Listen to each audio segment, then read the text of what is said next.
మహాగణాధిపతియే నమః. సదాశివసమారంభాం శంకరాచార్య మధ్యమాం అస్మదాచార్య పర్యంతం వందే గురు పరంపరాం. శ్రీమాత్రే నమః. వైబ్రెంట్ భక్తి ప్రేక్షకులకి స్వాగతం.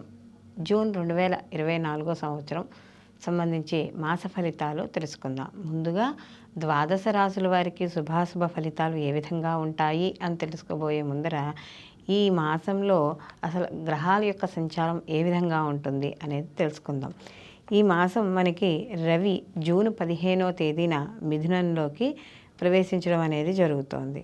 అలాగే కుజుడు జూన్ 1వ తారీఖు మేషరాశిలోకి పగలు 3:37 ప్రవేశిస్తాడు.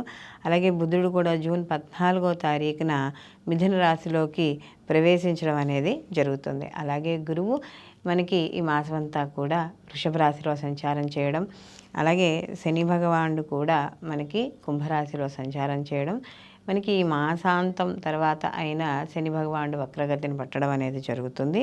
అలాగే శుక్రుడు కూడా ఈ మాసంలో అంటే జూన్ 12వ తారీఖున ఈయన కూడా మిథునంలోకి ప్రవేశించడం అనేది జరుగుతుంది. అలాగే రాహువు వచ్చి మీనంలోను, కేతువు వచ్చి కన్యలోను సంచారం.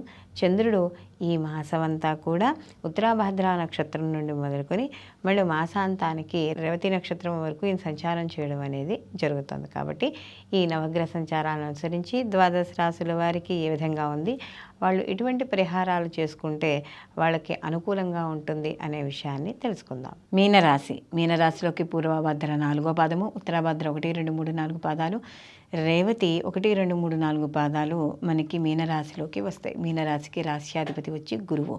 మీనరాశి వాళ్ళకి ఈ జూన్ మాసంలో ఎవరైతే విద్యార్థులు ఉన్నారో వాళ్ళకి కాస్త అనుకూలంగా ఉండడం అనేది జరుగుతుంది. అయితే కాస్త మంచి శ్రద్ధ అనేది మాత్రం ఏర్పడుతుంది.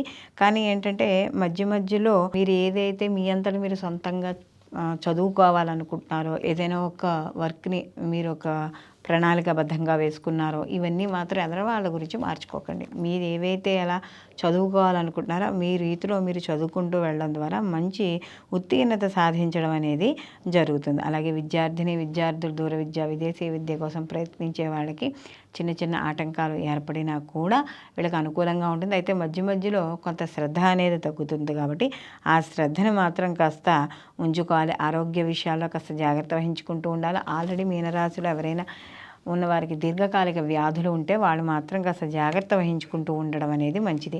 అలాగే వీళ్ళకి కాస్త ఖర్చులు వాటి విషయాల్లో కొంతవరకు వీళ్ళకి అంటే వాటిని కంట్రోల్ చేసుకోగలం అనేది మంచిది. అలాగే దూర ప్రయాణాలలో లాభాలు ఇలాంటివన్నీ కూడా చూసుకుంటాయి. అలాగే ఏదైనా విలువైన వస్తువులు కొనుగోలు చేయడం ఇలాంటివన్నీ కూడా అంటే వస్త్రాలు కావచ్చు, ఆభరణాలు కావచ్చు కొనుగోలు చేస్తారు. విందు వినోదాల్లో పాల్గొనడం, బంధువుల్ని మిత్రుల్ని కలుసుకోవడం, ఇష్టాగోష్ఠులు చేయడం ఇలాంటివన్నీ కూడా కనపడుతూ ఉంటాయి. అలాగే బంధువుల్లో మిత్రుల సహాయ సహకారాలు పూర్తి స్థాయిలో అందడం అనేది జరుగుతుంది. అలాగే కాస్త అంటే భార్యాభర్తల విషయాల్లో కావచ్చు వాటిలో చిన్న మనస్పర్ధలు ఏర్పడే అవకాశం అనేది ఇక్కడ కనబడుతోంది. కాబట్టి అలాంటి విషయాల్లో జాగ్రత్త వహిస్తూ ఉండండి. ఒక్కోసారి కొన్ని విషయాల్లో ఆ పని అవ్వకపోవడం వల్ల కావచ్చు, ఏదైనా కొంత వైరాగ్య భావన అనేది వస్తూ ఉంటుంది. కాబట్టి అలాంటి విషయాల్లో ఉండాలి. అలాగే ఏదైనా విలువైన వస్తువులు కొనుగోలు చేయడం అంటే ఇప్పుడు ఏదైనా సెకండ్ హ్యాండ్ వస్తువులు ఒక కారునో లేకపోతే ఒక మోటార్ బైక్నో ఇలాంటివి కొనుగోలు చేస్తున్నప్పుడు వాటికి సంబంధించిన వ్యవహారాలన్నీ సరిగ్గా ఉన్నాయా లేదా అని చూసుకొని చేయడం ద్వారా మంచి ఫలితాలు పొందడం అనేది ఇక్కడ కనబడుతుంది. మొత్తం మీద ఆరోగ్య విషయాల్లో జాగ్రత్తగా ఉండడం, చర్మ వ్యాధులకు సంబంధించినవి వాటికి ఎందుకంటే ద్వితీయంలో కుజుడి యొక్క సంచారం అనేది నడుస్తుంది. కాబట్టి కొంచెం ఎదురువాళ్ళతో మాట్లాడేటప్పుడు అగ్రెసివ్గా ఉండకుండా సామాన్యంగా ఉండడం అనేది మంచిది. రాజకీయ రంగాల్లో ఉన్న వాళ్ళకు కూడా సామాన్యమైన ఫలితాలు గోచరిస్తున్నాయి.